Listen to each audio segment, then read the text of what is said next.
अदालती कार्रवाई में जस्टिस मुनीब अख्तर ने कहा है कि 21वीं तरमीम में फैसला किस तनासुब से आया था ये देखें। बेंच के रुकन जितने भी हों, फैसले का तनासुब बदलता रहता है। बैरिस्टर सलाहुद्दीन ने कहा है कि असल फैसला पार्टी सरबराह का ही होता है, कायद कोई भी हो। सवाल उठाया कि किसी जमात का एक सेनेटर हो तो वो किस पार्लिमानी पार्टी से हिदायत लेगा। पार्टी हेड कोई और है और अरकान कहते हैं कि हमारा कायद कोई और है, तो ये फैसला सरबराह के बगैर नहीं हो सकता। जस्टिस मुनीब अख्तर ने कहा है कि पार्लिमानी पार्टी में तमाम अरकान की अहमियत है। पार्लिमानी पार्टी में पार्टी सरबराह की आमियत नहीं होनी चाहिए। पार्लिमानी पार्टी की मशावरत से फैसले होते हैं। जस्टिस एजाजुल एहसन ने कहा है कि आप केस के हक़ाइक़ पर जा रहे हैं, अदालत ने कानूनी नुक्ते का तयन करना है। बैरिस्टर सलाहुद्दीन ने कहा है कि ख़त कब लिखे गए, कब मिले, अदालत ने पहली समाअत पर ये सवाल पूछे थे। जस्टिस एजाजुल एहसन बोले, अदालत ने सिर्फ समझने के लिए सवाल पूछा था, स्पीकर ने फैसला ख़त मिलने के वक्त पर नहीं अदालती हुक्म की रोशनी में दिया।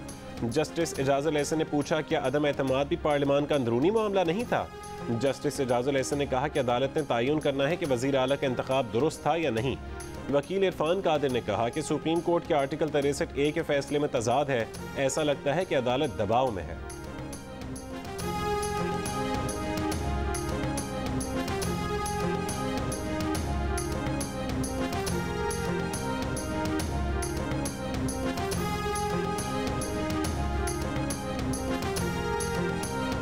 मरियम नवाज कहती हैं कि उन्हें कम से कम यकीन था कि फुल कोर्ट नहीं बनेगा, ये भी यकीन था कि इंसाफ नहीं मिलेगा और ये ही कौम को बताना चाहती थीं। बोली फुल कोर्ट ना बनाने की एक वजह यह है कि खौफ, इनको अपने ही किए हुए फैसलों का तजाद सामने आने का खौफ है।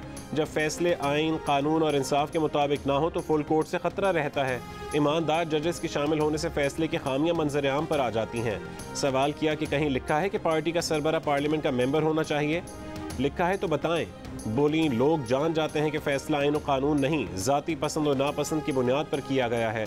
अब कुछ भी कर लें, लोग तो जान गए। नायब सदर नून लीग ने कहा कि मैच फिक्सिंग की तरह बेंच फिक्सिंग भी एक जुर्म है। एक या दो जजेस जो हमेशा नून लीग मुखालिफ रहे, बार बार उन्हें बेंच में बिठाया जाता है।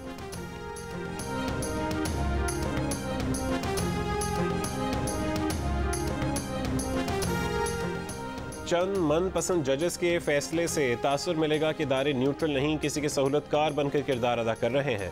Chairman Peoples Party Bilawal Bhutto का दो टोक मौक़िफ़, कहा कि ऐसा नहीं हो सकता कि एक जुम्बिश कलम से 3 शख्स मुल्क की किस्मत का फैसला करें। बोले कुछ ताकतें इस मुल्क को आमराना 1 यूनिट बनाना चाहती हैं, आपसे बर्दाश्त नहीं हो रहा कि अवाम अपने फैसले खुद कर रहे हैं। इमरान खान को सामने रखकर मुआशी तरक्की और जमहूरी सफ़र के खिलाफ मुहिम चलाई जा रही है। 3 जजेस के फैसले से जो सियासी सूरत हाल बनेगी उसे संभालना हमारे बस में नहीं होगा।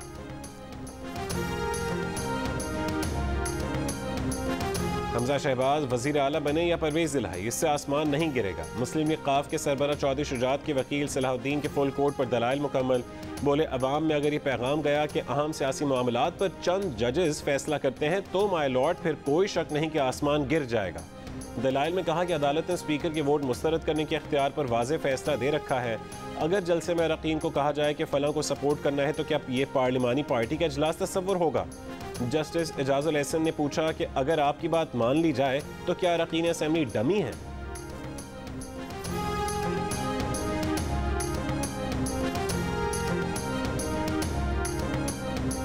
अदालत को मुतनाज़ बनाने की कोशिश की जा रही है। रहनुमा तहरीक इंसाफ फवाद चौधरी की मीडिया से गुफ्तगू, सुप्रीम कोर्ट पर दबाव डालने की कोशिश की जा रही है।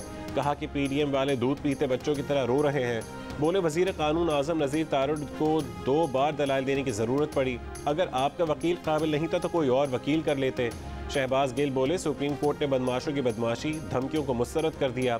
असद उमर ने कहा है कि अदालत पूछती रही कहाँ लिखा फैसला जमात का सरबरा करेगा। अदालत ने उन्हें बहुत वक्त दिया लेकिन इनके पास जवाब कुछ नहीं था। फ़ारूक हबीब ने कहा है कि फसादी रानी फितना बर्पा कर रही हैं, आइन और कानून को मानने को तैयार नहीं। बोले जस्टिस रिटायर्ड क़य्यूम नहीं आएगा जो नून लीग की मर्जी का फैसला दे।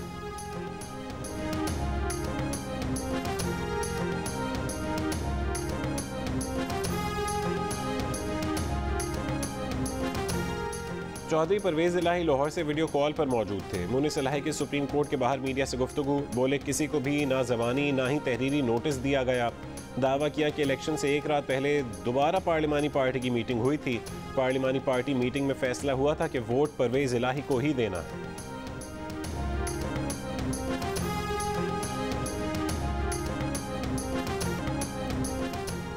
प्रोजेक्ट इमरान, साद रफ़ीक के इल्ज़ामात। पहला इल्ज़ाम, अगर इमरान खान के खिलाफ अदम एतमाद की तहरीक न आती तो EVM के जरिए 2/3 अक्सरियत दिलवाई जानी थी। दूसरा इल्ज़ाम, अफवाज पाकिस्तान में मर्जी की तकर्रियाँ करनी थी। तीसरा इल्ज़ाम, अदलिया में खराबी पैदा करने से मुताल्लिक था। चौथा इल्ज़ाम, मुल्क में रिमोट कंट्रोल सदारती निज़ाम लाना था। पांचवा इल्ज़ाम, आईनी और जमहूरी बुनियादों पर हमला किया जाना था। मीडिया से गुफ्तगू में साद रफ़ीक ने कहा है कि हमने तसव्वुर भी नहीं किया था कि आईनी तब्दीली के पैर नहीं लगने दिए जाएंगे और इसके खिलाफ साजिश जारी रहेगी। साजिश में इमरान अकेला नहीं होगा, इसके सहूलतकार भी होंगे।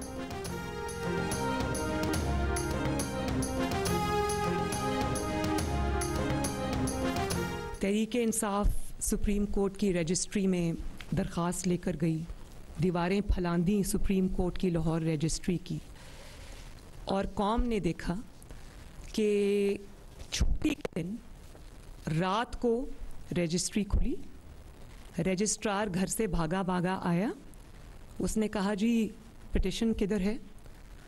तो तहरीक इंसाफ के लोगों ने कहा कि पिटिशन तो अभी तैयार नहीं हुई। तो पिटिशन उसने कहा हम यहाँ बैठे हैं, आप पिटिशन तैयार करें। ये कभी किसी मुकदमे में हुआ? मरीम नवाज ने कहा है कि इमरान खान के लिए रात में सुप्रीम कोर्ट रजिस्ट्री खोली गई, इनके लोगों ने दीवारें फलांगी, रजिस्ट्रार भागा भागा आया कि दरख्वास्त दें। जब उन्हें बताया गया कि अभी दरख्वास्त तैयार नहीं हुई तो कहा कि हम अभी यहाँ बैठे हैं, आप पिटिशन तैयार कर लें। क्या किसी और केस में ऐसा देखने को मिला? इन लोगों के लिए छुट्टी के दिन रात में सुप्रीम कोर्ट रजिस्ट्री खोली गई और इनकी दरख्वास्त वसूल की गई।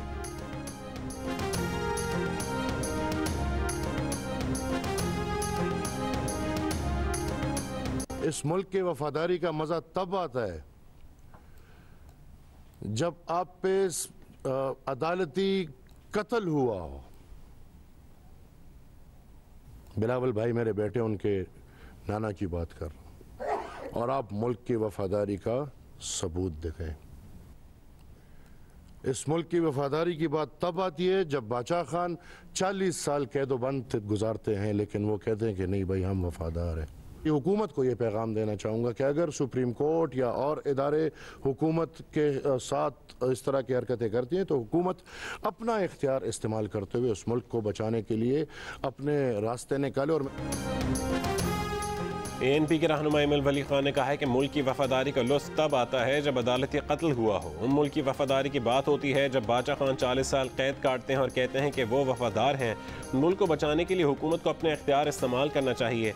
बलूचिस्तान अवामी पार्टी के खालिद मक्सी ने मसाइल के हल के लिए सियासतदानों, मिलिट्री इस्टेब्लिशमेंट और अदलिया समेत तमाम इदारों पर मुश्तमिल ग्रैंड जरगे की तजवीज़ दे दी।